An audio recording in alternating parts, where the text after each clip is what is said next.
We've impressions from 1978 in 50 minutes in the Mike Yarwood Christmas Show.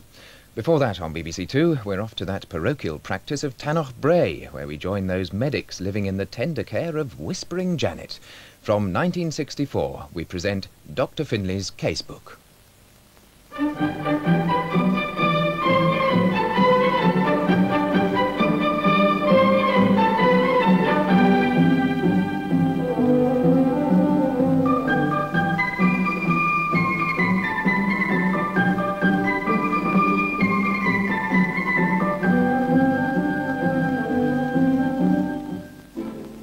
Aye, you're putting on the weight, Mrs. Dobie, eh?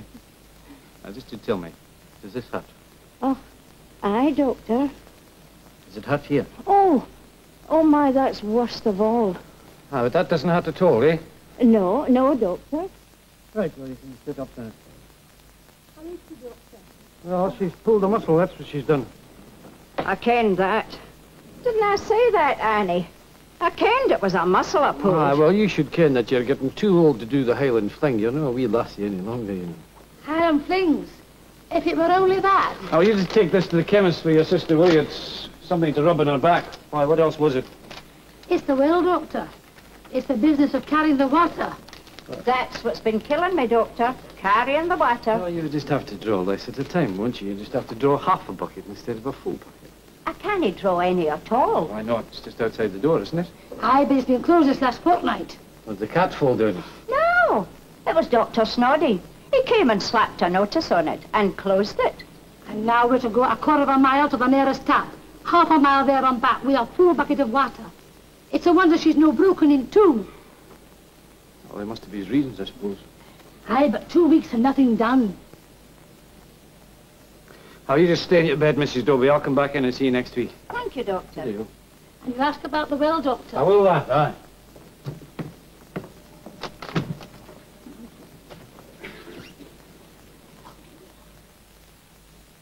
Oh, I quite agree, Doctor. And then I think we should go on to the new beds in surgical. And that's all on my list.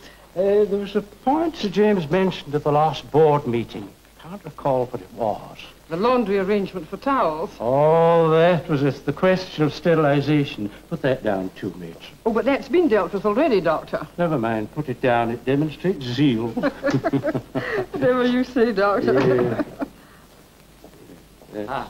Good morning, Dr. Snoddy. Dr. Phil. Good morning, Mason. Oh, good morning, Dr. Finlay.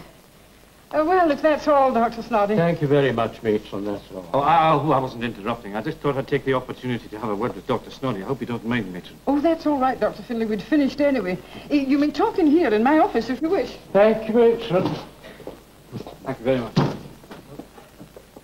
Well, what's on your mind, Finlay? It's nothing very much. It's about the well.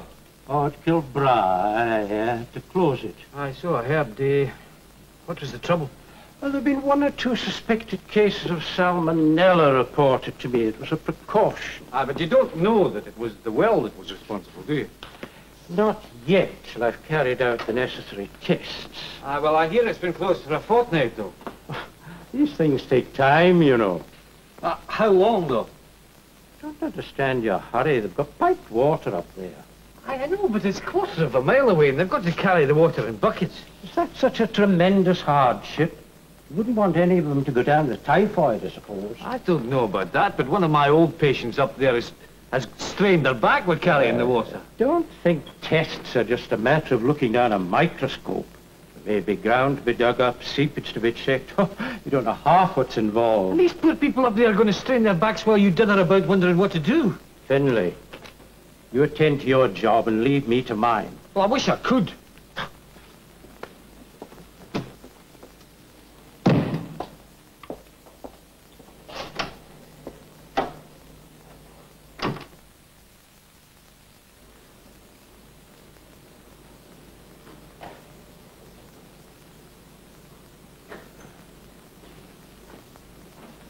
Doctor, is the gout any better? Thank you, Janet. Another 48 hours should see the end of it. Well, that's nice. It always surprises me you suffering from gout. I've never seen you touch a drop of port wine the whole time I've known you. It has nothing whatever to do with port wine, woman. Alexander the Great had gout. So did Kubla Khan. And they both lived before port was invented. What is it then? If I knew that, would I be suffering from it, love? No, Doctor. Dr. Finlay, dinner won't be long. Thank you, John. See, these rabbits have been at the lettuce again. It's very good for them, Doctor. Good for them. Dr. Finlay, help yourself to something and pour me something too. Oh, yes. You with your gout, you'll just want a wee one, I expect, eh? No, the usual. I've had a hard morning up at Kilbride. I wouldn't say it was hard. It's just, I had a very frustrating 5 minutes with Dr. Snoddy. What was all that about? He closed the well, you know. I heard salmonella. Yes, well, I'm a bit worried about these old folk up there. Do you know that old Mrs. Dobie's strained her back already, carrying the water? What did Snoddy say about it? Oh, he's carrying out tests. That's his job. We must let him get on with it. Aye, but does he have to take so long about it? There's nothing very complicated about the test. Agreed, but it's a continuing source of infection. Oh, is it bad? Oh, no, it's bearable. It'll keep me here for a bit. I dare say. Me doing your rounds for you. With the best will in the world, of course. I am very grateful to you for your goodwill. And I must send my apologies to Snoddy. What, for having gout? For not being able to attend the monthly hospital meeting. Oh, yes. Sir James Gregg will be there, won't he? He always is. Now, don't you dare, Dr. Finlay, don't you dare. No, I was just thinking. I know what you were thinking, Sir James Gregg, salmonella, affected wells. Well, I'd just take a wee hint from Sir James to send old Snoddy scurrying away like a rabbit, eh? No, you're nothing of the kind. Public health is not our business, it's Dr. Snoddy's. Oh, yes. So let him get on with it in his own pace and his own way. If you please, Dr. Finlay. Aye. Just seems a pity not to invoke the help of our leading epidemiologist just for the sake of treading in old Snoddy's corns, eh? Sir James Gregg, is it? Aye, that's right, Janet. Did you know that he was our leading epidemiologist? Aye, Doctor, if that means a man that's fond of his meat, I do. Is he? Oh, aye, Doctor. He's a legend with Janet. He dined with us once. What was it, Janet? Baked Virginia ham. And pineapple with wine sauce. And my cream trifle. He had 2 extra helpings of that. And smoked herring. Do not forget the smoked herring, Janet. Aye, he ate the lot. Still, he's on short commons these days. Also, The Snoddies. I always dines with them when he comes here. It's a standing thing. well, you know, I think I might just take a wee trip into the hospital tomorrow. A patient of mine, Mrs. Cullen. In the hope of bumping into Sir James. You will not mention the well or salmonella. I absolutely forbid it, Doctor. Dr. Cameron, I assure you that I will not bring the subject up behind your back.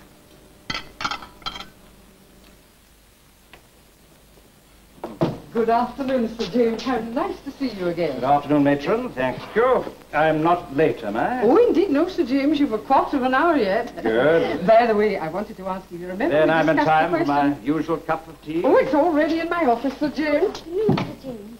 A pretty child. But the week after, Doctor. Do you think I'll be out then? Ah, no, you mustn't be so impatient, Mrs. Cullen. What's the matter? Do you not like it here? I'd like it fine, but the food, it's just terrible. Sir James Gregg's here, Doctor. He's in matron's room. Thank you very much, nurse. Is Dr. Snoddy here yet? I haven't seen him yet. I see. Well, nurse, could you have a word with Mrs. Cullen, please? She's complaining about the menu. Oh, Dr. Finlay, did nurse tell you? Yes, thank you. She did. Thank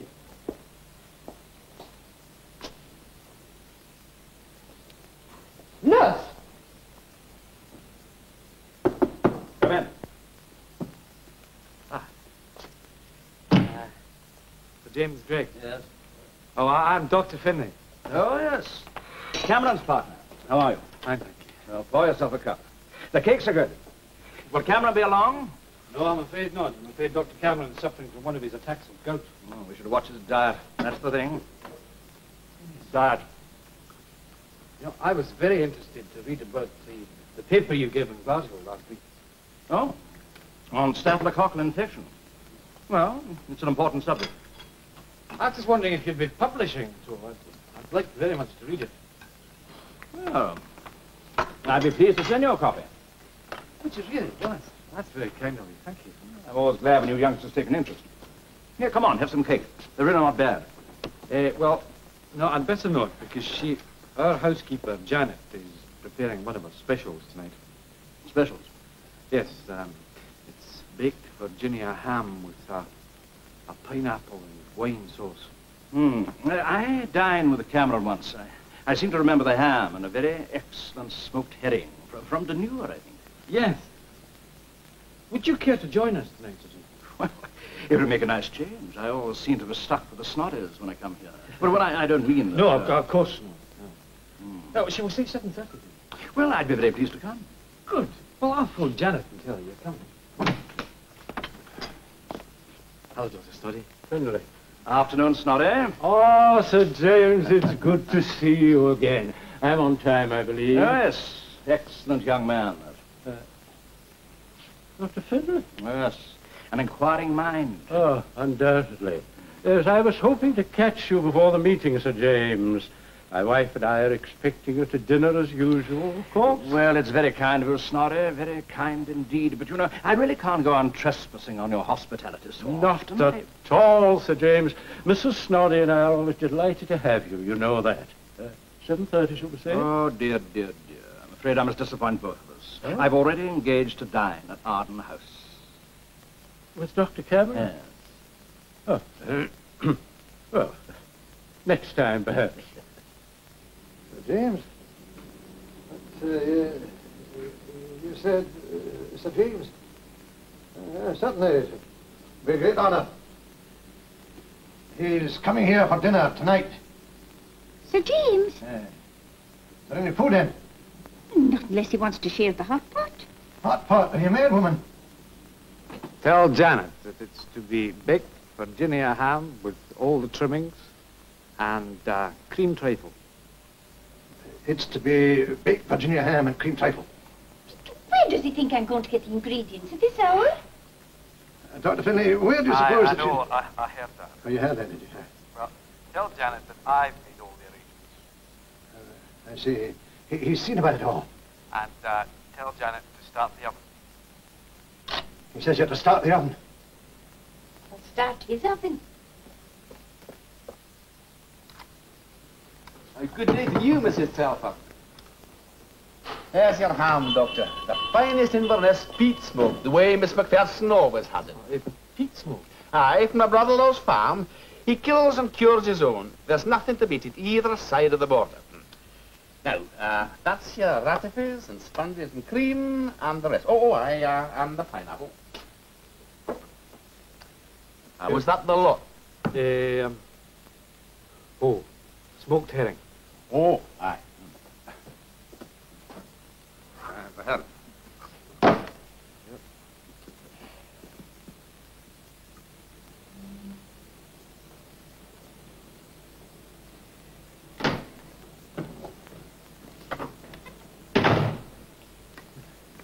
How is it going, James? Oh, don't talk to me, Doctor. Such a short time to prepare a meal like this. That's not a ham, that's a hymn of praise. I should wait till you taste it, Doctor, before you sing any hallelujahs. Will you all be taking... Put that down, Doctor. Smoked herring, because there's precious little of it. I don't touch it, not as Dr. Finlay. We'll leave it all for Sir James. Just so long as Sir James leaves room for my ham. Oh, you've no idea of that man's sheer capacity, Janet. Oh, have I not, Doctor? And I'll go and decant the wine. But just so long as you decant it out of my kitchen. Yes.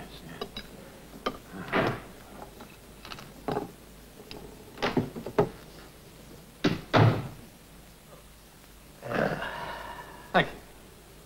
Oh, that's James. You care for another slice of ham? Oh, no. A physical impossibility. Cameron, we must offer our praises. We will. Janet, a touch more of the Pradelle. A touch? I haven't seen a 22 since 26. It was a lucky buy. It does not usually travel.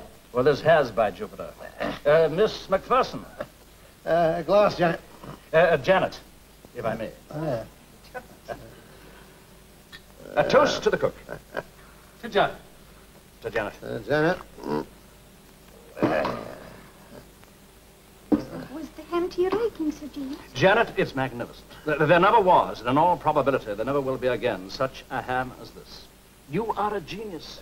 Oh, away with you, Sir James. Dr. Cameron? I'll just fetch the trifle. I'll take these, Doctor. Thank you, Janet. You were talking earlier on about paper of yours. Oh, yes. Well, you know, there's been a great deal of cross-infection recently in the Glasgow hospitals. So I gather. We've very happily avoided that here. Well, it's a healthy enough place all round Tannock Bray, I'll say that. Witness the number of retired folk who come here. Oh, yes. Nothing much sensational never happens here. No, just the odd case of scarlatina and measles, flu. And, of course, there's the salmonella. Is that a fact? Salmonella?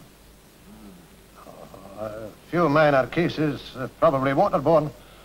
By the way, I never heard of Fraser got himself on Not always. What? Yeah, waterborne, I mean.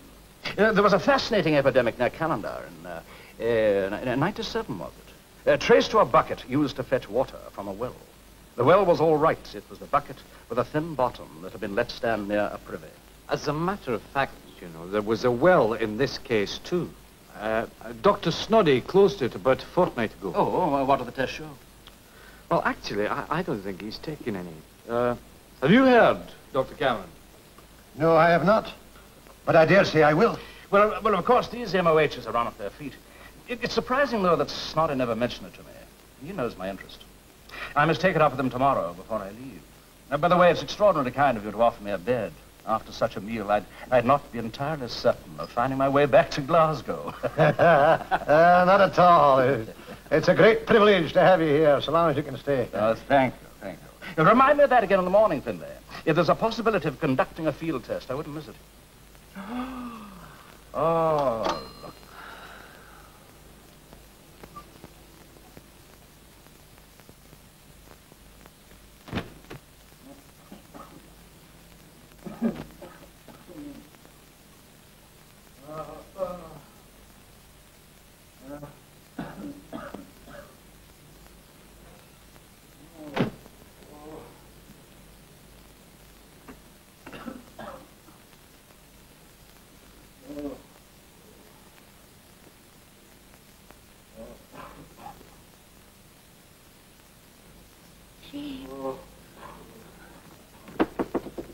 Dr. Cameron?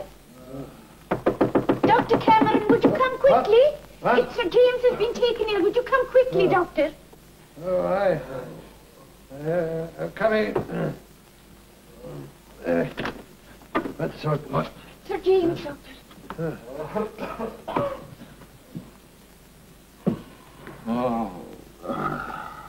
Sir James. What's happened to you, man? Get Dr. Finlay, quick.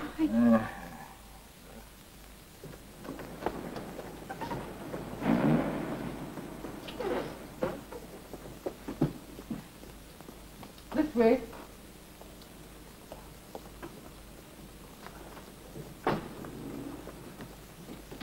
What happened, Dr. Cameron? It's a stomach upset, I would think, but I just can't afford to take any risks. Oh, of course not. No. There's no need for this, Cameron. I overeat, that's all. We'll see about that. Meanwhile, I must keep you under observation. I'll say to midday, and I've got to get back. You Work, just man. do what you're told. It's indigestion, that's all I know, the symptoms. You're not being a very good patient. I don't want to be a good patient, Morning, matron. What's this I hear about Sir James? Oh, he's been admitted, Dr. Snoddy. Dr. Cameron's with him now. This is a pretty kettle of fish and no mistake. Oh, indeed, yes. Morning. How is he? Sick. I better see him. I think we better have a word first. I've just given him some morphia. May we use your room, matron? Oh, of course, Doctor.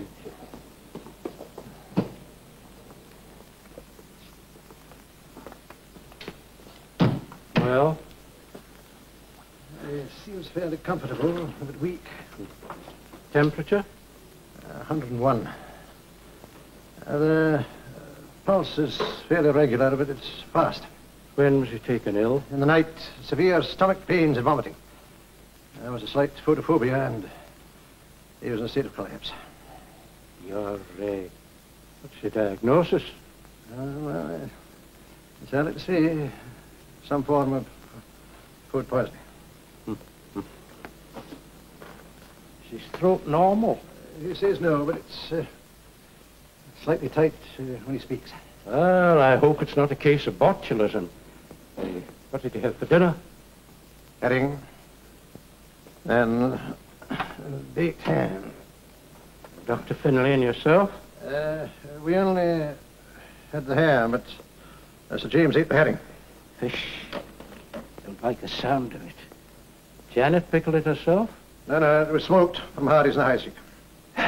Sir James has dined regularly with me for 10 years without the slightest discomfort. I'm afraid I didn't quite appreciate that remark, Snotty. Well, I'm sorry, Cameron, but it's unfortunate to say the least of it. As to that, I agree. Lord knows what they'll be saying in Glasgow. Personally, I don't give a ticker's good day what they say in Glasgow. I'm concerned about Sir James. Well, I'll get off and see Hardy. The fish smelt all right, I suppose. Do you imagine that we serve stinking fish in Arden House?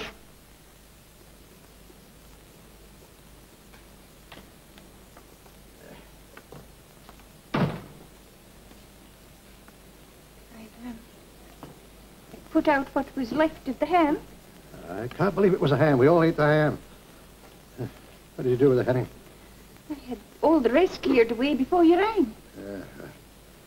Must leave the detective work for Snotty, and he seems to be enjoying it. He'll come prying around here, I suppose. Well, he may have to. Oh, great heavens, woman, nobody's blaming you. Doctor, the meal was prepared by my hands in my kitchen. Rubbish. He ate too much. Sir James, I know Sir James, and it gave him a bad stomachache. I'm coming now.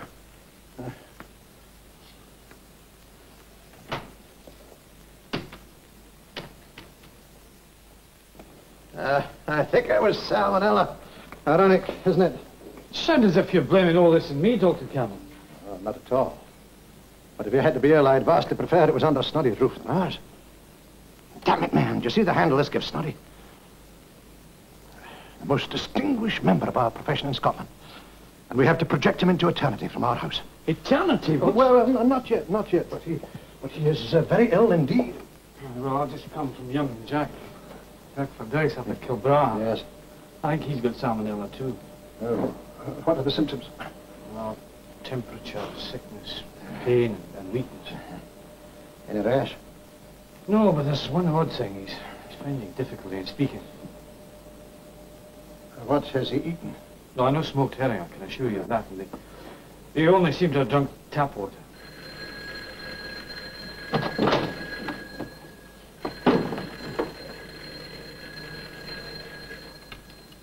Hello, Dr. Finney here? Yes, Mrs. Haggart. All right, well, just keep him there and I'll come around there as soon as possible, will you? So, Mr. Haggerty seems to be getting fashionable. The same thing? Ah, it seems so, but the Haggertys are miles away from Kilbrah. We seem to have a salmonella epidemic in our hands. Pity Sir James is missing it, eh?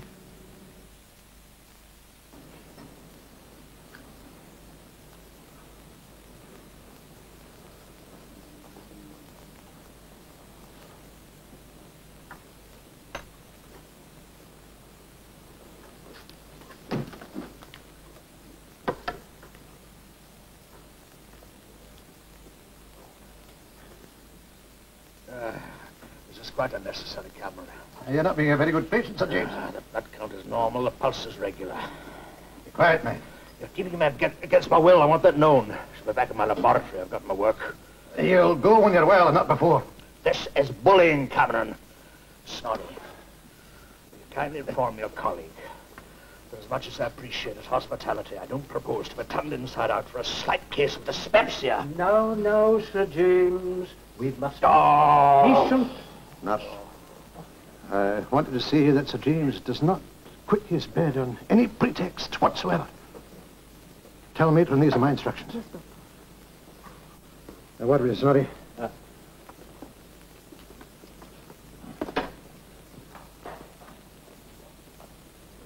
Doctors. Well? His temperature's up and he's a bit weaker. What about the herring? Nothing. 14 families bought herrings from the same box. No symptoms so far. Janet will be relieved to hear that. So it's not the herring. Is it poisoning at all? Man, there have been 2 new cases of salmonella in the town since he went down. And I'll remind you that your young partner objected to my closing the well. Are you suggesting now that we go miles out of our way to draw infected water for our guests? No, but what else can it be? I'm as much in the dark as you are.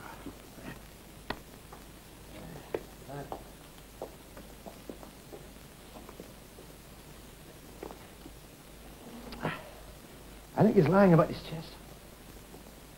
You're not suspecting airtitis? That slight edema of the eyelids. You notice that? I'm going to take a biopsy, a muscle biopsy. What are you thinking? It's just half an idea yet. But you'll agree we're in a fog. The blood tests have proved nothing. You won't like it, you know. Oh, and it wouldn't be a picnic for us either.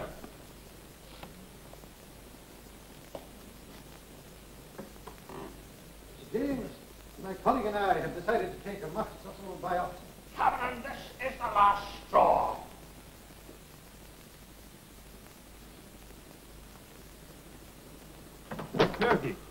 Bertie.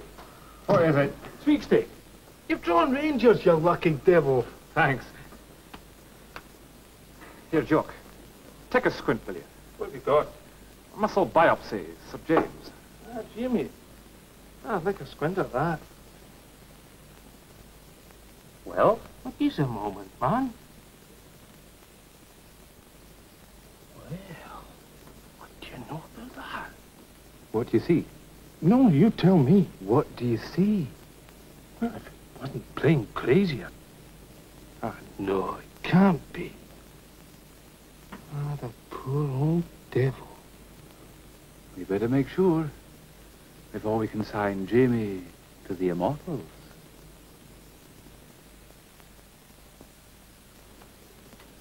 This came on in the night, you see. Early morning, Doctor. I tried to rise from my bed, but... You felt giddy. Aye, Doctor. And oh my, I had an awful pain in my stomach. She had a dram too many, that's the truth of it. Oh, I just had a wee drappy to keep the cold out, Doctor. Take no heed of her. All right, then. You take this to the chemist for your sister, will you? Very good, Doctor. You just stay in your bed now, Mrs. Dobie, and I'll come back and see you tomorrow morning. Thank you, Doctor. You're sure you didn't drink any of that water from the well? No, Doctor. Not since Dr. Snoddy said not to. You're sure, Mrs. Sheen? There's none been near it, Doctor. Good. I'll come back and see you tomorrow then. Thank you, Doctor.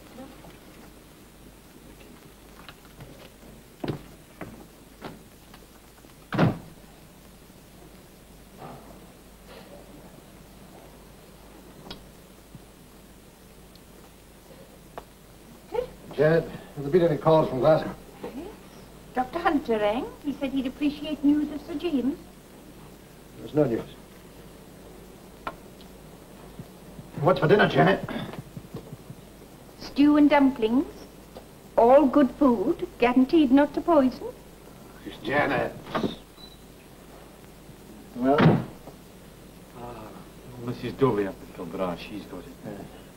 Look, that makes 5 new cases in a week, and it's all over the place. She eats bits of cheese and wee drams. Tell me, did you see any edema? No, certainly. Why, Sir James? That's getting worse. You still get no idea. He's got enough symptoms for a dozen diseases. The plain truth is, I do not know. I'm just praying that the lab report will throw some light in it. I should have heard by now.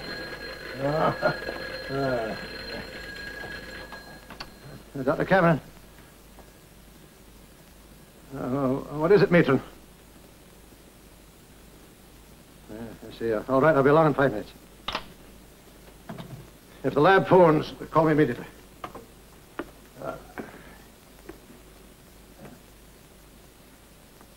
Is it Sir James?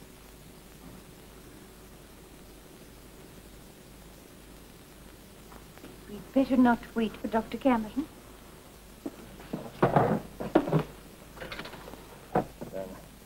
Cameron. He's coming, Sir James. Dr. Cameron. He'll be here in a moment. Dr. Cameron. All right. I'm here, Sir James. Nurse. What's his temperature? It's 102, Doctor. When did it get worse? Oh, just an hour ago. He complained of pains in the chest and abdomen, and then they spread to his arms and legs. And his voice? That faded at the same time. I ordered another blood test. It showed normal, Doctor. Matron, have you notified Dr. Snoddy? Yes, Doctor. I phoned him immediately after I'd spoken to you.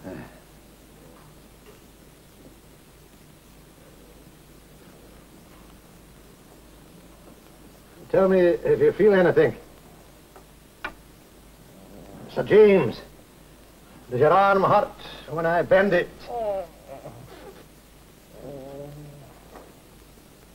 His jaw's swollen. When did that develop? I hadn't noticed, Doctor.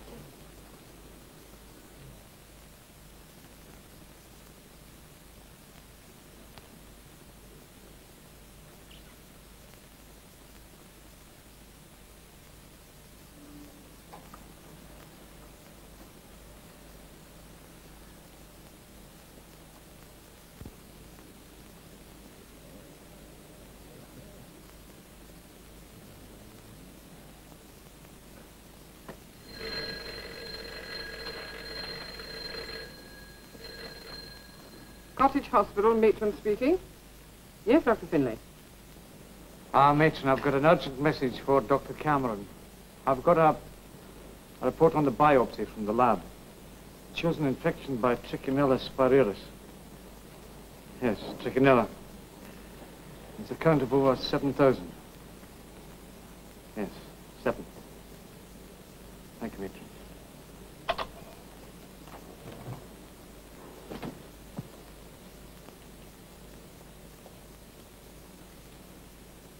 What is it, Doctor? It's trichinosis, Janet. Count of over 5,000 is usually reckoned to be fatal. Trichinosis or trichiniasis. It's a disease that you get from pigs.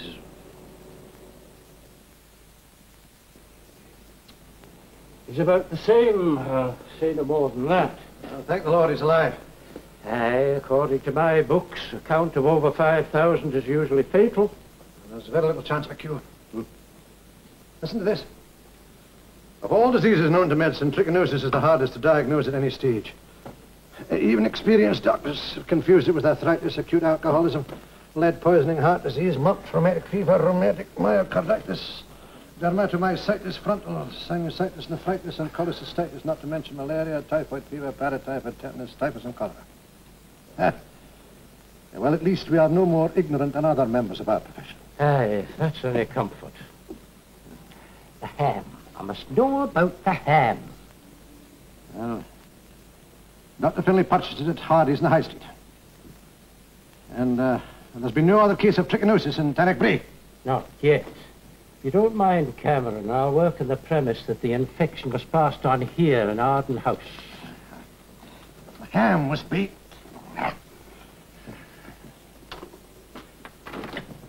Janet? Janet! So will you come here a minute? How would you suggest that Trichinella survived? It's quite possible for the outside of meat to be 500 degrees while the centre's only just warm. Only if it wasn't baked right through. Exactly. Janet, How long did you bake that ham? 3.5 hours by the kitchen clock, Doctor. Was it cooked to the bone? Aye, Doctor, it was. Dr. Snoddy. Janet, my wife tells me there's sometimes 1 or 2 small bones in ham that you don't want to cook. That's quite true, Doctor. What did you do with them? I cut them out and put them in the rubbish bin. Before you cooked the ham? That's quite right, Doctor. Thank you. No trouble, Doctor.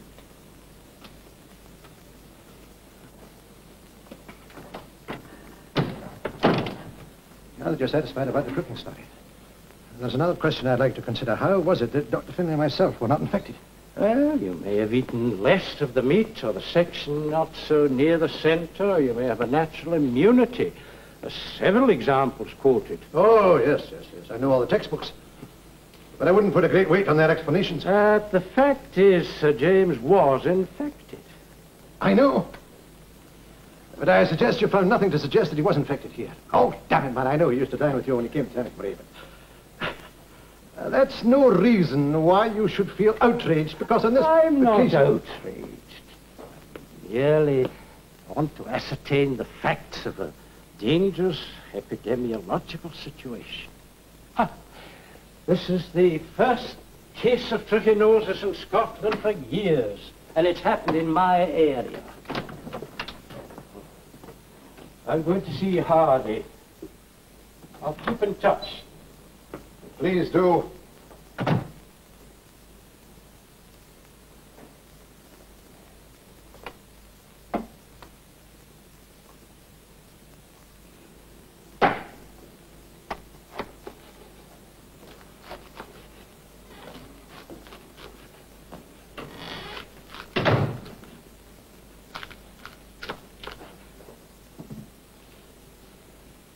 I'm sorry that you were subjected to that, Janet. You wouldn't me, Doctor? Now tell me again, what order did you cook the food in? I did the ham first, Doctor. And you put the ham in the oven before you touched the herring? Aye, Doctor, I did. Now this is very important. You washed your hands. Aye, Doctor, I did. You're quite sure of that? Yes, Doctor, I had to. They were covered with pastry. Was that before or after you put the little ham bones into the rubbish bin? After, Doctor. I had to clear off the whole table again before I could start on my trifle. Right. I just had to make sure of my ground. Excuse me. That is the telephone.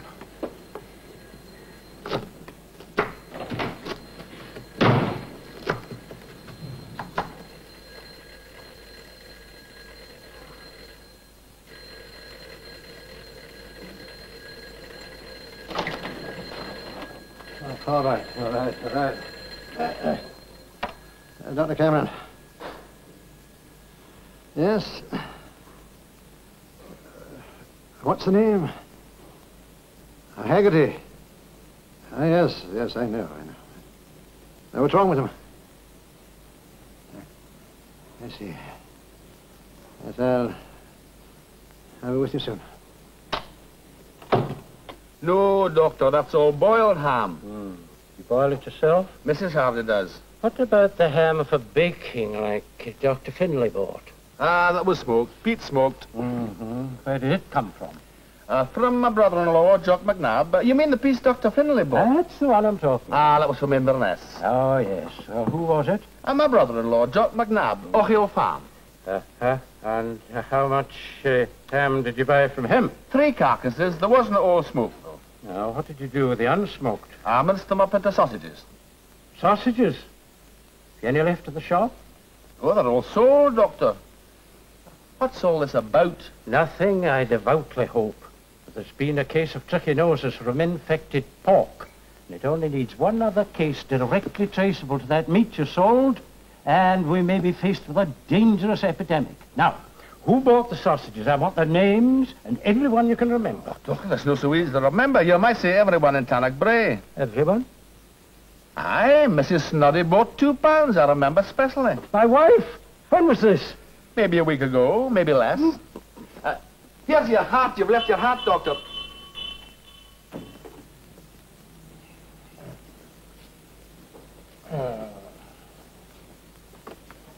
You haven't had any ham recently, Mrs. Haggerty. No, Doctor, not for weeks. Now, what about sausages? Oh, yes, we have sausages every Saturday, Doctor. And, on the Saturday before last. Oh, you had yes, them then? Doctor. Mm. Yeah, both ate roughly the same amount. Well, Mr. Haggerty had 3, and I had 2. You fried them. I fried mine, Doctor. Were they well cooked? Well, mine were. You mean your husband's weren't quite so well cooked? Oh, I didn't cook his at all. I don't think I quite follow you, Mrs. Haggerty. Well, Mr. Haggerty, he likes his sausages raw. He says they taste better like that. It's just one of his funny little ways.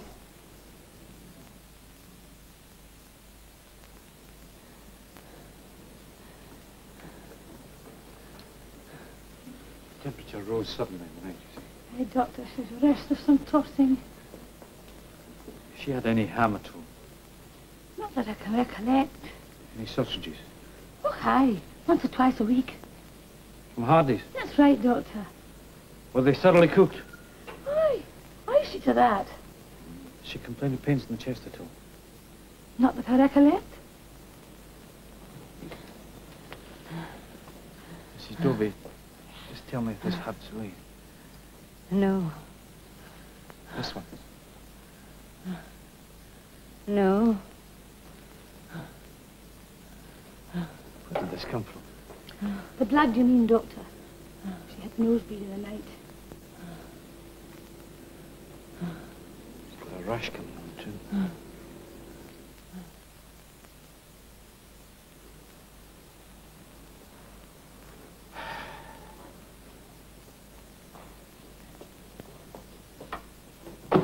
Dr. Snoddy. He's holding his own. That's as much as we can ask.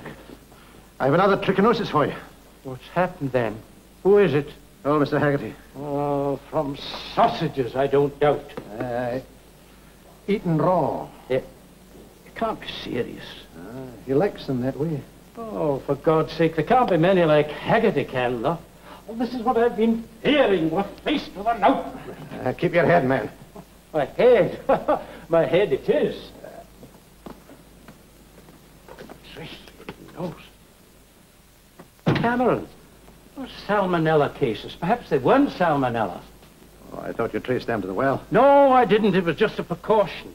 Oh, it's obvious. The first symptoms are much the same. You were mistaking yourself over Sir James. And... Hi, Dr. Snoddy. I thought I'd find you dead. Another case? It's my back patient, Mrs. Dobie from Kilbra. Another. What did I tell you, Cameron? I thought you told me that she lived on cheese. This isn't trichinosis. I'm damn sure this is typhoid.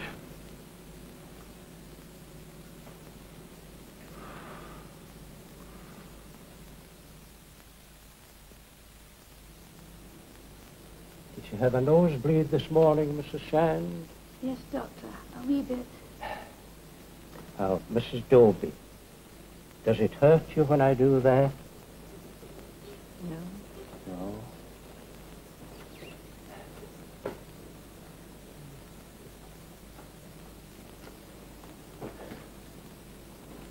Cameron, we must take a biopsy. Typhoid?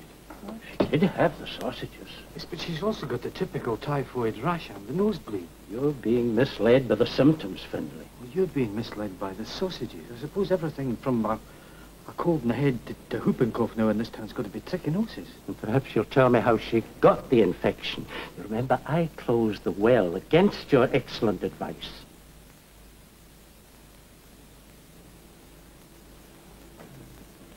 Mrs. Shand, I believe you've been looking after your sister ever since she was laid out with her back. Yes, Doctor. And you've a home and family of your own. She's my only sister, Doctor. Well, it's very commendable of you. All this extra work and carrying these buckets of water from the top of the hill. Aye, Doctor, it's heavy work. And, Mrs. Shand, you were never prompted to shorten the labour by taking the lid off the well outside your door? Oh, no, Doctor. Not since Dr. Snoddy put a notice on it. Mrs. Shand, you are quite sure of that? It was a storm.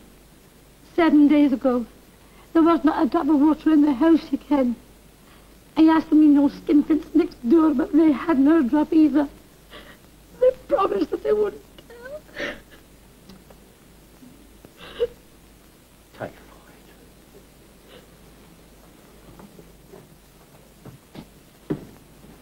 You didn't look so smart, Dr. Finley. When he closed that well, Snoddy knew what he was doing. It's a good job I picked it and fall down it. What? Ain't nothing.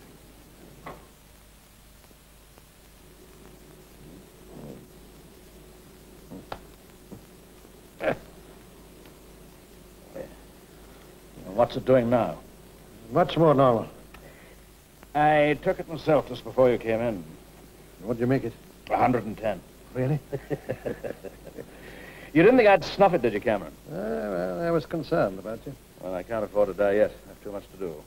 By the way, how's your complaint? Oh, that's much more normal, too, but the stick's becoming a habit. Come in. Sir James, I'm glad to see you're on the mend. Snoddy, how are things with you? I've just had a call from Dr. Ritchie in your laboratory. Oh, yes? And what's this about? She's been working on the samples of water I sent down from the Culbra well. Oh, yes, the suspected salmonella. Yes, it's not only that, there's typhoid. Typhoid? Only one case so far. Diagnosed by Dr. Finlay. You'll have to move fast, Snoddy. There may be an outbreak. I'm doing so. Now, seal the well and trace the source of infection. And don't forget there may be a carrier in Tannock Bray. Already... You better check in the earth closet and the septic tanks, too. There's always the possibility of a fractured sewage pipe. Yes, Sir James, I'm aware of the danger. Now, if you'd excuse me, gentlemen. Typhoid, damn it. If only I weren't stuck in hospital. Well, you are. You say that Finlay made the diagnosis. He's a bright lad, that. I could do with him in Glasgow. Cameron, thank you for saving me. Well, it was the least I could do. Well, after all, it was almost worth going through all this for Janet's dinner. And I doubt if she'll find it much of a compliment. There's still no idea how I got it? No, it's a medical mystery. I wonder.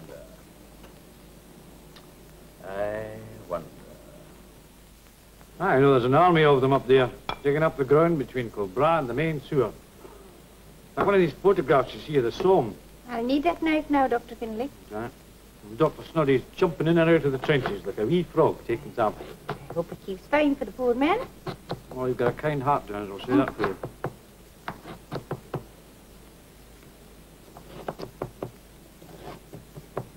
You always do that.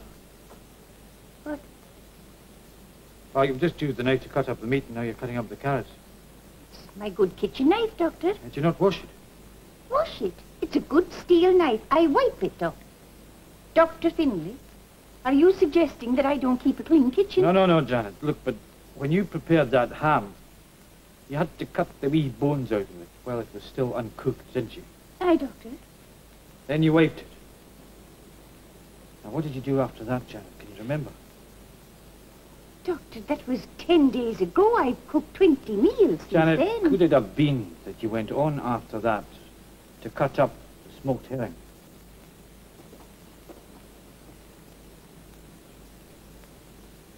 The wee things that were in the ham. Oh, well, there'd be enough of them in the knife to go from the knife into the herring. From the herring into Sir James.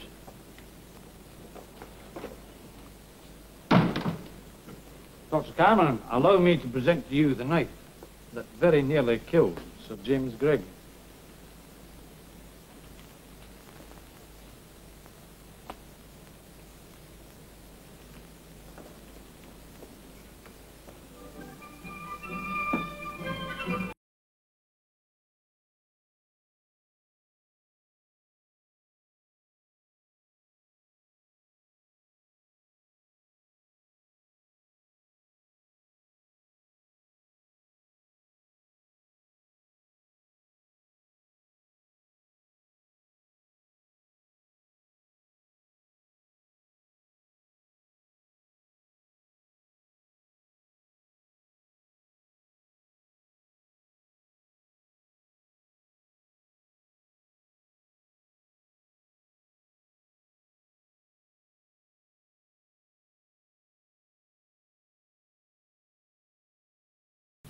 Another stalwart of our screens in the 60s and 70s was Dixon of Dock Green.